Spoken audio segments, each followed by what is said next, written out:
Good morning, good afternoon, good evening, ladies. Actually, it's afternoon, I'm recording this, but good evening. Wherever you are in the world, ladies and gentlemen, this is Jock here, and this is the Pillars of Grief. And I've been really excited about this episode because you get to meet not just a guest, but somebody who's actually going to host, is going to co-host with me from time to time, because we've developed a good relationship over quite a while I met her husband. You'll hear about that story in a little while, but I'd like you to welcome my my co-host and my guest today. This is Jill Doetsch. Now, wait a minute, I want to make sure I'm saying that. Am I saying that right, Jill? No. It's actually Deech. Deech. No, but that's, I'll just blame my Scottish accent on that one. But No, you're among everybody, like 99% of people pronounce it that way. so this is a bit different, guys, because, obviously I had a guest on before. If you haven't seen that episode, go and check that episode out with Dr. Charlton Gaines. But this is more for you guys out there who have lost a loved one, especially, this is what we're going to talk about is COVID. I mean, the amount of people that we lost loved ones during the COVID pandemic, and we're still having that fallout. This is how Jill and I met, and we'll talk about our COVID widows group in a little bit as well. But Jill, tell the listeners just a little bit of your personal story about your loss during COVID.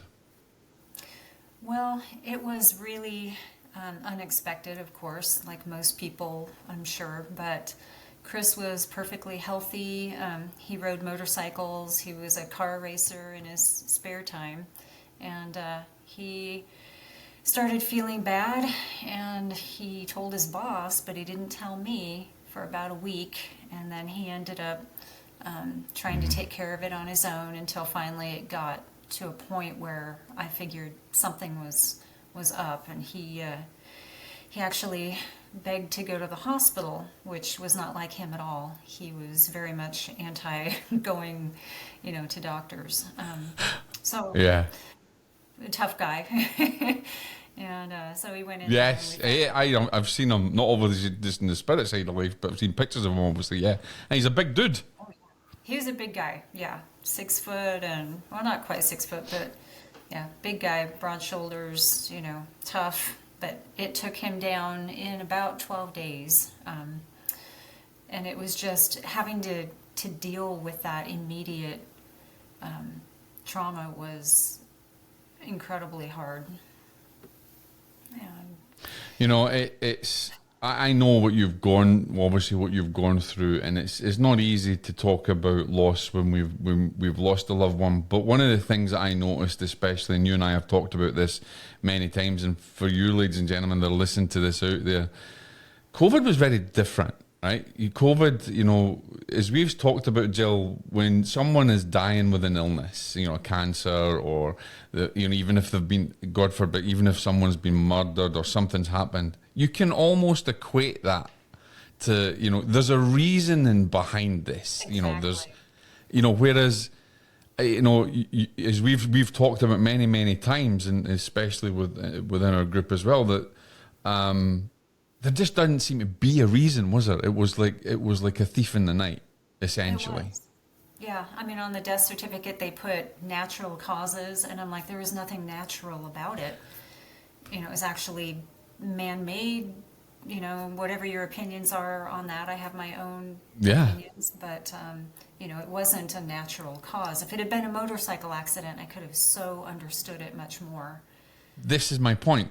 Yeah, exactly. You would have understood it, and you would have known how to, there's an element where you'd be able to cope with that better because someone contracts an illness, and so you can deal with that illness, even though, we still go through the same kind of feelings and emotional roller coaster, but I mean, it's not natural, and it's not... It's 1 minute there, 1 minute gone. And even if someone drops with a heart attack, boom, you've got a reason behind it.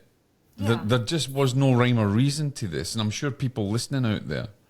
Yeah, and you feel like there's no closure because we were pretty much everyone's been forgotten. They've moved on from COVID. Now we're not wearing masks. We're not talking about it as much, and that's hurtful, because we just don't know. And a lot of the widows and I are in the same situation, and we're like, wow, what now? I lost both my parents from cancer, and that was just, it was tough, obviously, but it's closure. Yeah, because you could equate it to the fact that, well, they had cancer and they passed over, and that's, that was it. Yeah. But this is, and for the many people that we've spoke to that we know who have lost their significant others, one of the things that I have noticed, and I'm sure you have as well, is that there's this massive distance created by them. They feel so distant, not only from their own spiritual beliefs or their own practice, but from people, from society, from everyone around them, because this is now a different level of grief that we're dealing with. And nobody really has done, a great deal of research into this and how it affects us, because I believe it affects everybody very uniquely, as does grief anyway. But when you're talking about COVID grief, it's unique. It's completely there. You and I have had loads of conversations about this and about how people are dealing with it.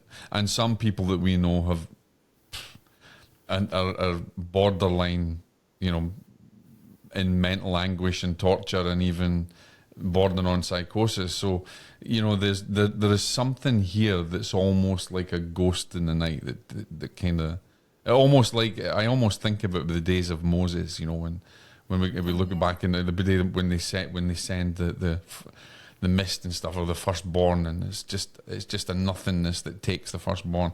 It's almost like that. It's almost like a biblical thing. Now, I'm not want to jump into religion or anything else like that, obviously, but that's a good comparison. Definitely. It is. I think it is. But have you? I know that you're a lot better now, and we've worked through a lot of things, but. Let's talk a little bit about the distance, because you know a lot of other COVID widows and how they feel distant from anything.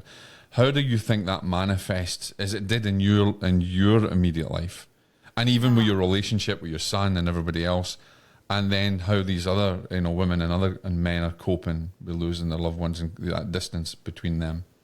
I think the distance caused me to kind of pull back from a lot of people, and it was mostly because there's a huge stigma to, were you vaccinated, were you not vaccinated? Oh yes. And Chris was not, and he wasn't totally against it, but he just hadn't done it yet, and he wasn't sure yet, and like a lot of people, and surprisingly up at the hospital, half of them that passed away were vaccinated, and now it's not such a stigma now that more information's out there.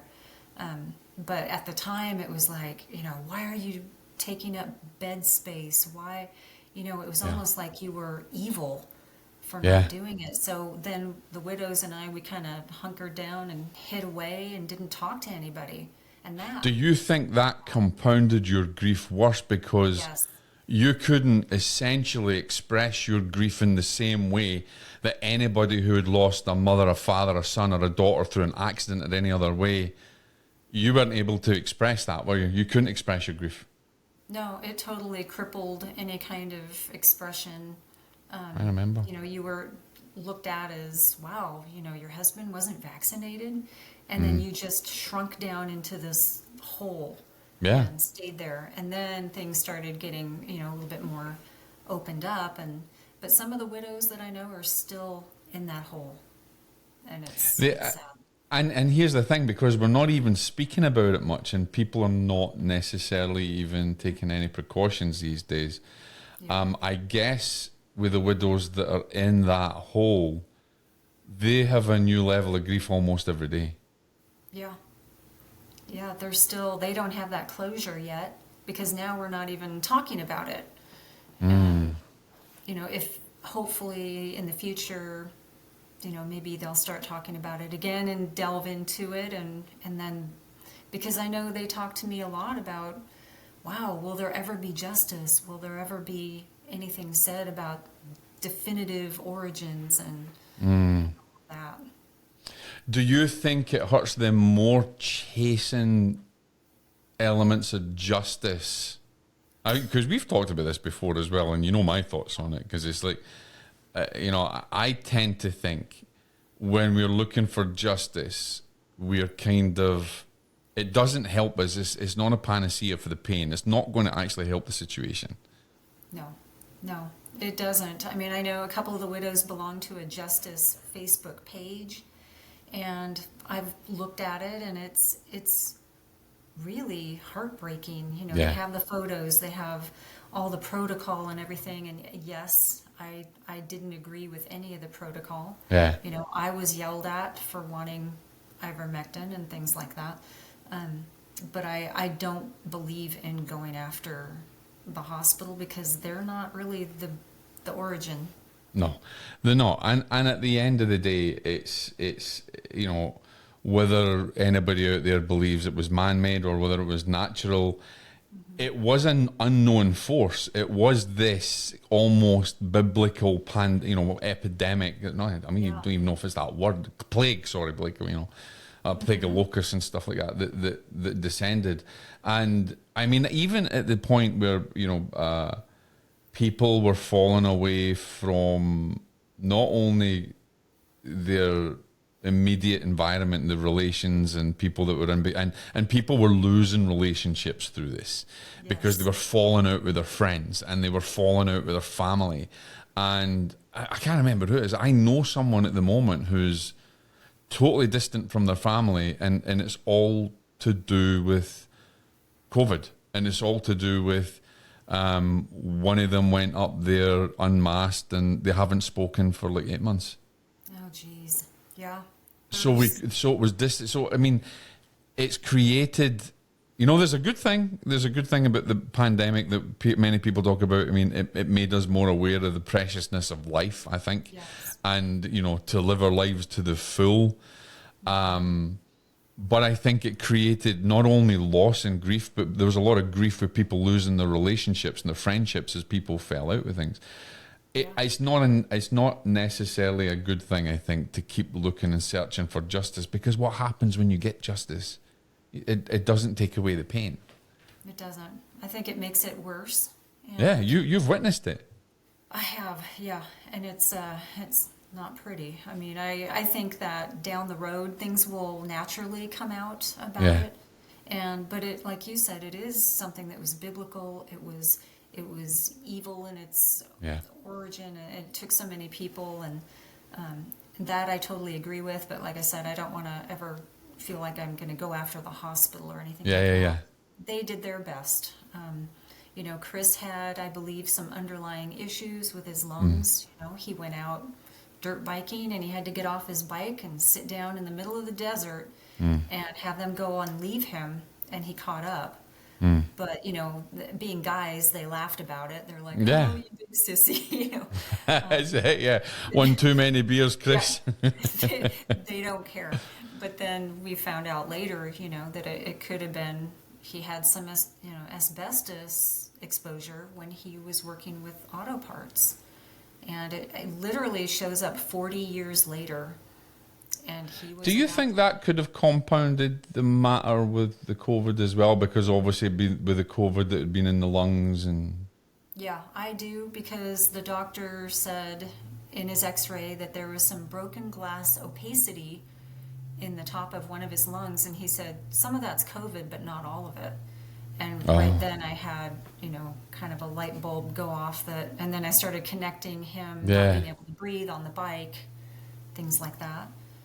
So I mean, I want to, you and I have had a lot of conversations, and luckily we've heard from Chris many times on the other side. But I want to and I don't want to open up old wounds, but I think it's important for people who are listening who have lost a loved one, have been able to express their grief through COVID.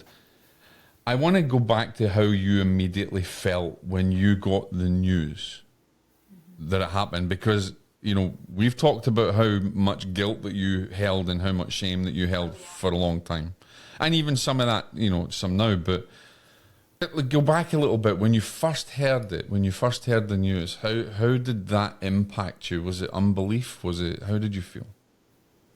When I first heard, the test came back that he was positive, and Chris literally said, Jill, I'm not making it out of here. You know that, right?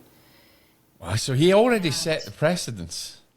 he knew. It was literally 5 minutes after he got the test results back, and the nurse left the room. Wow. And they were going to get him a room, and he looked at me and he said, I have things I have to tell you. I'm not making it home. Jeez. And I just kind of looked at him and said, stop it, that's silly. And so they ended up getting him the room, and then, it was a couple days, he was still kind of hanging in there, texting, and then by the third day, he said, I'm getting afraid. Oh, And God, love he him. said, I'm not going to make it out of here. Yeah. And then it was a roller coaster, and they said, well, he's coming home this weekend. And I said, okay, great. I'm going out on So bikes. you were brought up onto a high. Oh, yeah.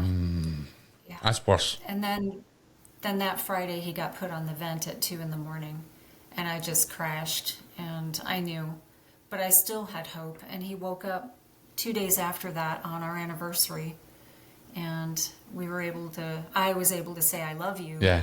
And he could shrug his shoulders like he was hugging me. Yeah. And then he fell asleep and he never woke again. Do you know, So it was a roller coaster. that is a roller coaster. And if I remember right, it was 12 days, wasn't it? 12 or 14 days in Yeah, total that you went exactly. through that? 12 days, yep. Now, what And about I your was son? at- How did he cope with that? Because he's quite young. Yeah, he's 25. He actually works at the hospital.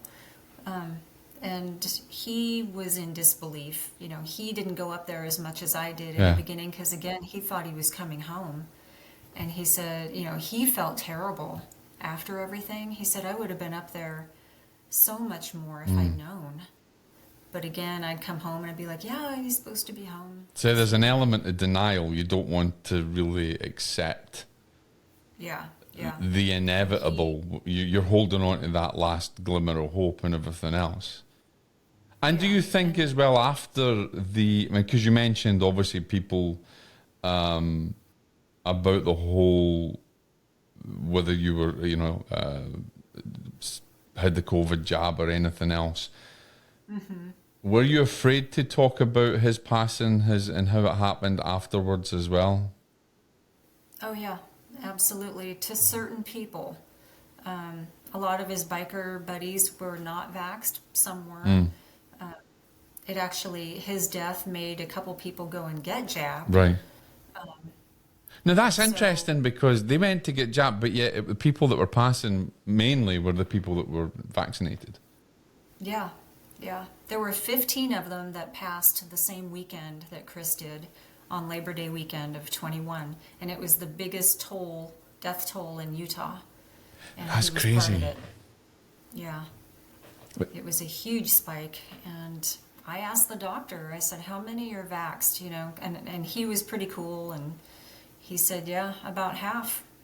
And, Did it make you look at your own immortality? Yeah. Yeah. I would say because literally a week before he got sick, he said, anything can happen to either one of us at any given time. We're not special. And I remembered that. And then literally a week later, he got sick. Wow. And so that's how It's I live almost my like he life right now. prophesized it, Jill, isn't it? He did. He did. And yet we know stories of other widows where they had absolutely no idea at all, and their husbands would leave it. And here's the thing, I think we've spoken about this as well, is that, your husband leaves in the morning or your wife leaves in the morning to go to work and you never see them again. You can take on the fact, well, they were killed in an accident immediately, but when it's an unknown thing that is totally invisible and takes them away, I mean, that is absolutely devastating. It's probably the worst level. I don't want to take anybody's grief away and measure anybody's grief, whether they lost a sibling, a child, or anything. But I think COVID grief is very, very, very unique. And I think it really does destroy people from the inside out. It does. In fact, it almost became a political thing with the vaccination or Oh, it not still is. vaccinated. Yeah, it still is. Yeah, and it's driven families apart. I've met a couple others here in town, and they blame this person for killing grandma. It's just and it was really nobody's fault. Nobody knew anything. And, The anger's got out of hand, I think. There's a lot of anger. I know, and rightfully so. People can be angry they've lost their loved ones. Anger is part of the emotional roller coaster that we're on, that we experience. But there comes a time, I think, when the anger really takes over everything, and it begins to become more of a problem, and you can't see the wood for the trees, and you can't actually, and you create even more distance from your loved one on the other side because of the amount of anger that you have. Yeah, I had terrible anger right afterwards, and I would say it lasted about 2 months, and I hated everything and everybody, and I shut my door, I put a gate up and a sign, "Don't bother me," and it didn't help, and gradually, I got through that part, and Absolutely, yeah, you've done amazing. the spiritual part took over, and Yeah. and of course the signs from Chris have been all over the place Yeah. because he was very talkative in this life. Yeah, and he's still quite talkative on the other side as well, as we know. Because I've been very lucky, ladies and gentlemen, to have Chris kind of choose me as his medium. But that's another thing. We've had many good laughs and many good things. But I think what's important, you said that though, is you turn to spirituality, and I want to talk about that, Jill, because we know people who are really religious, and what I see from them is sometimes they question their religion and they tend to search for another level of spirituality in the experience that they've had. Have you experienced that as well? I mean, I know you've experienced it personally yourself, but people that you know, do you think that's been that's something they've experienced as well, that they're searching elsewhere? Yeah, I would say so, because I can identify with a couple of them that were raised Catholic, like I am. I mean, And so there was a lot of the dogma Yeah. involved. And so, and it's a beautiful faith, but there's a lot of things that make you sad when you think about like purgatory and things like that. And so I started searching other places, and a couple of my friends are the same way. Did you feel that the religion aspect made your grief worse? Yes. See, that's important. If you're listening, ladies, well, I know you're listening, ladies and gentlemen, because we're on podcast. But the reality is that this type of experience, maybe not so much, and it's unique, Jill, because maybe not so much with heart attacks, cancer, anything like that. When it's something like COVID, I've seen more religious transitioning or religious questioning than anything else, and I've witnessed more suffering due to dogma that's compounded their grief even more. And I love the fact that you admit that, because a lot of people wouldn't. I mean, you and I have had conversations about the Catholic Church, and people that that haven't accepted. Yes. Many of these conversations. So if you're listening to this episode, then I'm sorry, but yes, we have spoke about you. But even from your upbringing and stuff like that, you found it very difficult to accept anything from a religious point of view. Yeah, because I was raised Roman Catholic, so I went to the masses that were in Latin. I mean, it was hardcore, and like I said, beautiful faith, and it's still a lot of things I agree with. Yeah, but, me too. I had my friend that committed suicide. The first thing that went through my mind is, well, he's going to hell. And, Yeah, we talked about that. Yeah, and he was a good friend of Chris's, and that compounded my grief that moment, because it was a year later, and it was like living through some of it again. And finally, I got to a point where I'm just going by the Bible, what's written in the Word, what's, forget about purgatory and hell for a moment, and just concentrate on they're taken care of and they're happy.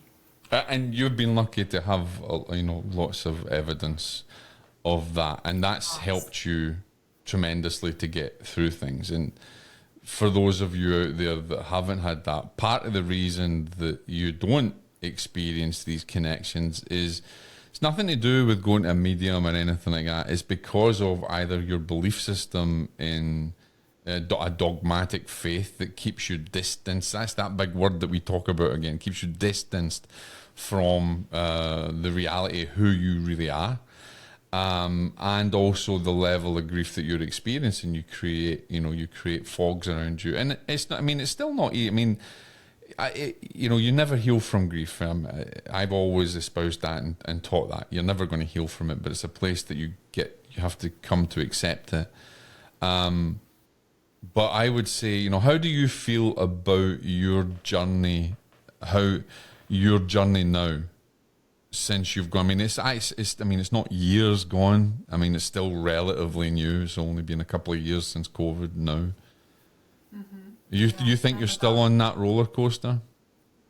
I would say it's not so much a roller coaster anymore. I mean, pretty soon I'm going to be at 22 months since he passed, and the last 6 months have been really healing, and a lot of it has been since I've kind of put aside some of the dogma that I was raised with, because I created my own purgatory. Yeah, you did. Yes. Yeah.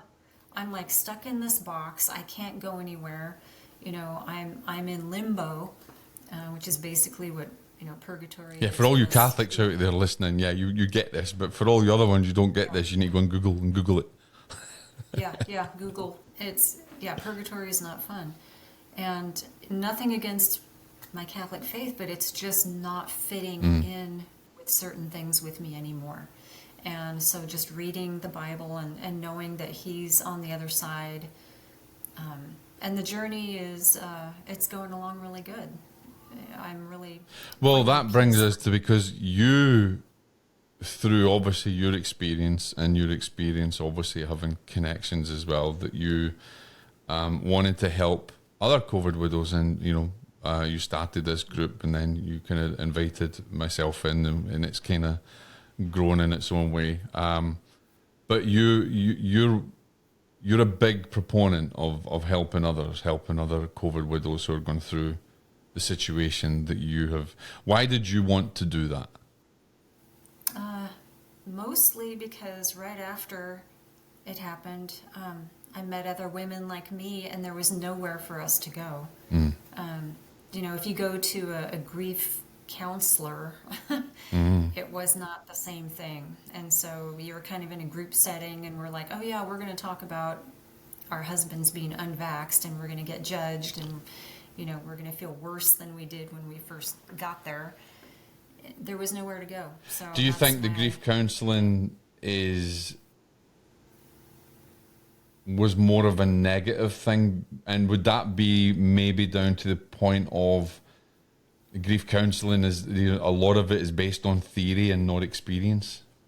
Yes, yeah, that was I didn't actually go, but I had talked to a couple of them just briefly, and immediately I was turned off. And then what did they say to you when you first went to a counsellor? You didn't go to the group therapy, but you went to speak to a counsellor. How was it opened up to you? There were a couple, and it was online, and right away it was like, well, I'm so sorry, Worst thing to say, I'm sorry for your loss. I know. It's the same thing as the worst thing to say to a veteran, thank you for your service. Right. Yeah. Yeah, it was just kind of really generic, like, canned corn, you open it up and that was it. It was just kind of like they were almost reading a script. That's interesting. I've never heard somebody say to me that they felt as if they were being read a script. That's interesting to me. Yeah, that's how I gathered the information, was just, okay, I need to ask her this, this, and this, and then we'll go from there. But I didn't even get that far. It was just, the minute you said COVID, then they started asking all these weird questions like, oh, was he sick before? Yeah. Did he have almost like a medical search. Yeah. Mm. Yeah. See, I that's not felt counselling. grilled. No, I felt grilled with 20 questions Wow. rather than, yeah. What would you have wanted? Okay, so let's go back to that situation. What would you have wanted in a counsellor, or what you were going through at the time? What did you really want? If I had gone through with it, I would have liked someone to just listen That's to me. what I wanted you to say. I'd never see, professional women, Yeah. ladies and gentlemen. That's exactly. We never talked about this beforehand, so that's exactly what I know, it's wanted just you to simple. say. The power of listening, Yeah, active or it was passive huge. listening. Yeah, and the other women, the other widows, same thing. Nobody listened to them, not even family members. They had their own opinions, it became political, and then they felt really alone. No, let's touch on that, because even though you have your son, who's an awesome guy, big shout out to the boy there. He is, who's also a good-looking guy, by the way, and is starring in. Well, he's not starring in movies, but he's getting into that side of things, isn't he? He's getting into it, Yeah, yeah. he's getting it. You never know. Maybe one day he'll be big. Yep. Actor. But you know, the communication that you have, or in families as well, that kind of was reduced, I suppose, for you. I mean, you felt lonely, is what I'm saying. I did. Yeah. I didn't want to burden Cole, my son, with a lot of how I felt because it was, he's not going to understand the But did he intimacy feel lonely? part. He felt lonely. See, that's the Yeah. thing, because both of you are together, but both of you are feeling loneliness at different ways. Yeah, it was a different kind of loneliness for sure.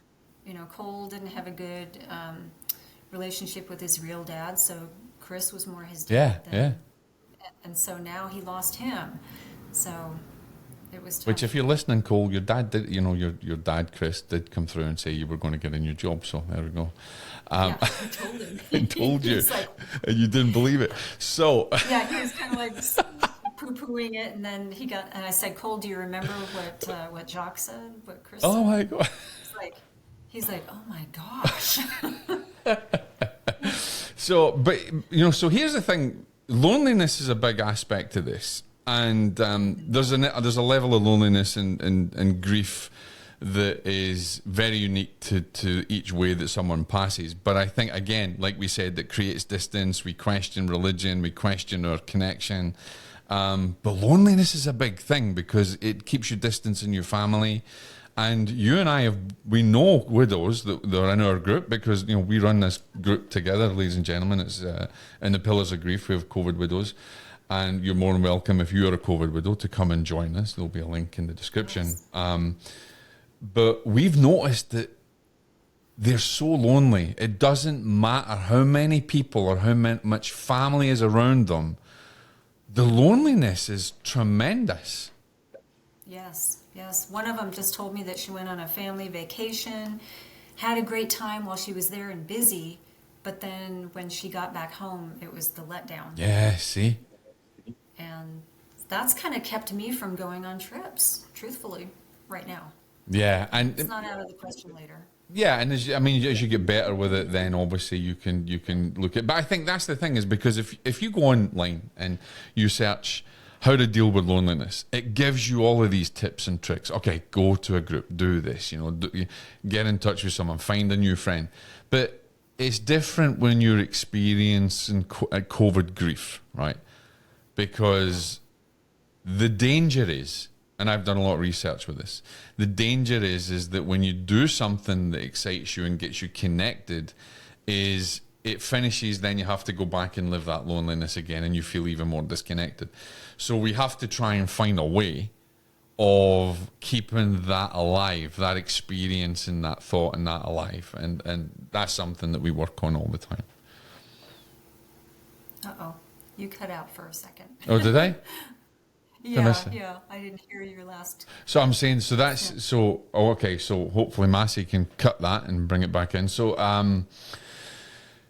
What I was saying is that when you go and you take these tips and you go and, you know, have experiences, the danger is worse when you come back and you can't make that connection again. The loneliness is exacerbated.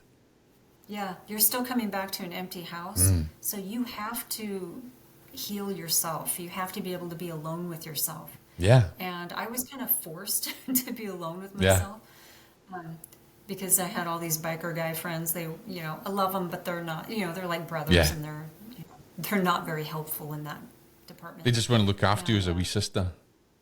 Yeah, they're protective. Yeah. But I had to be alone with myself, and I had to walk around this house and be okay with it. Yeah. And, you know. That's still a battle for you, though, isn't it? I mean, you're getting better and better, but it's something that you have to work at all the time. And that's what I've said, you know, ladies and gentlemen, you have to do the work. Grief is not easy, but you do work in grief as well. You have to do the grief work to be able to deal with this and come to a point.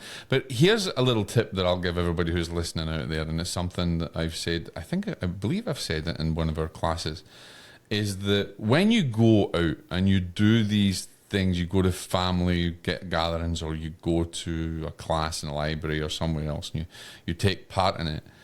One of the things I'd say to you is, as you come back, and the minute you start to feel a bit lonely, is to go back into the visualization and the memory of what you've just experienced, and try and relive it, and try and make the connection to, I can't wait until I can do it again, and start to plan the next time you do it again, because you're starting to psychologically look toward going to do something. You're looking toward the next time I go to that class, the next time I meet that person. Plan it in your mind.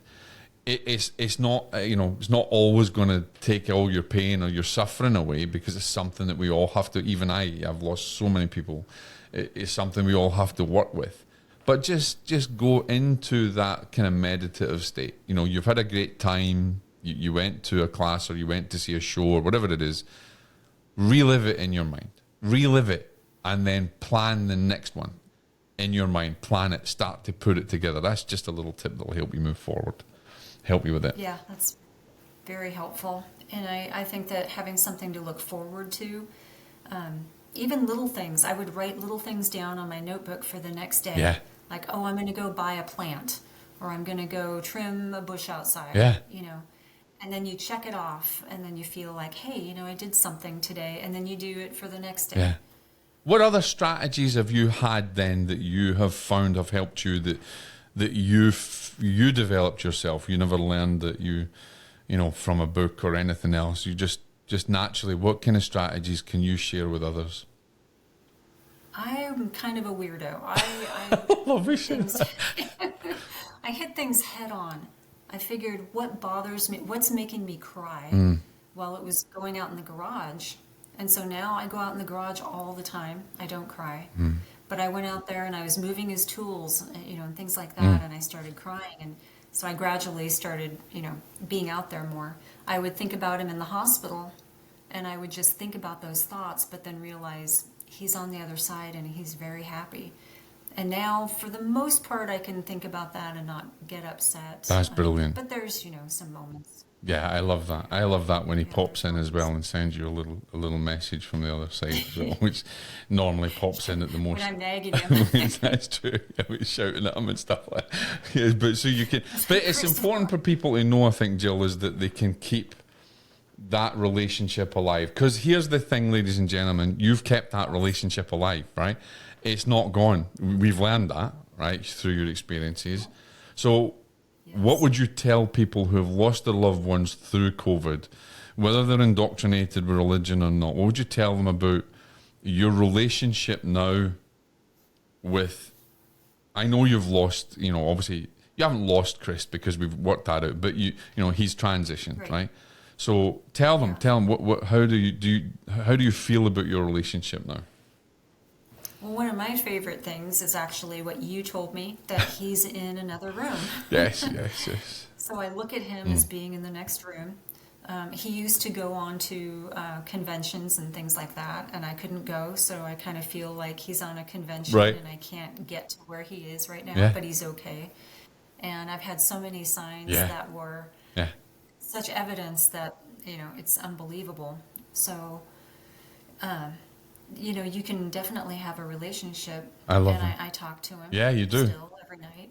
Yeah, and he hears you because we've had that we've had that a few times. Absolutely. Yeah. So that's proof. So, ladies and gentlemen, you can keep a relationship with your loved one even when they've moved on. It doesn't matter what your religion is, what your belief system is. There is no such thing as death. We just move to the next room. Now, you guys that are listening out there, we're going to be finishing off just in a moment or two. But we have a group. It's Pillars of Grief. And what do you think about the group, Jill? I love it. I find that it's really comforting, Yeah. and it is a little bit, like counseling without all the other stuff. Without the counsellors. Without the counselors. And we have classes, ladies and gentlemen. We have classes and get-togethers, and there's no cost to it. It's relaxed. It's free. It's relaxed, and we have fun. So if you're out there and you are a COVID widow, then you get in touch with Jill, and links will be below here. And this is not the first time that you're going to hear, and the last time you're going to hear from Jill. As I said, she's going to be my co-host as we interview some other people, and probably some of the people in our group that maybe want to come and tell their stories, because it's telling stories that help us to accept and move forward in a progressive way. So come and join our group. It's Pillars of Grief, and from my website, jockbrocas.com, you go on a grief group and you'll get a link to the application form, and you can come and join us. It's free, and Jill and I would love to welcome you and to help you through your journey. And Jill's going to be working on her own book in the future, which I'm helping her with, and she's going to be telling her story. So I'm really excited about her journey there as well. And also, if you are in Utah and you are suffering through grief, there'll be a connection in the show notes, because myself and Jill will be running our COVID Widows Grief Retreat in Utah, and all the details will be below. You can contact her. We're just going to get the venue and things sorted now, and so you'll be able to meet us in person. You'll be able to learn about Jill's story as well, and you'll be able to learn a little bit from me as we are there. So, Jill, what's the last things that you want to say to all the COVID widows out there from you? I just want to say, please know that they're okay, that they're with you, that this isn't the end. It's just the beginning. Love it. Love it. Ladies and gentlemen, thank you for listening. This is the Pillars of Grief. I'm Jock Brocas. This is Jill. You say it. Deech. Deech. 'Cause I've been calling her for Deutsch for years. Rhymes with Ocean Beach. Deech. This is Jill Deech. I am delighted that she has come on to Pillars of Grief, and you'll see her again. Please connect with us. Please come and get the support that you need. And that's what we're here for. So, till the next time, we will see you in the next episode. There's many more coming up. There's many more guests coming up as well. But if you haven't listened to the other episodes, go and listen to that. In fact, go and listen to the one about, I think it's men in grief that we did. I think it was episode 2, where I actually talk about the experience of Jill's friend who took his own life. Because he'd lost his wife. So we talk about men's grief and everything else, so you're not alone. Thank you for listening. This is the Pillars of Grief. God bless.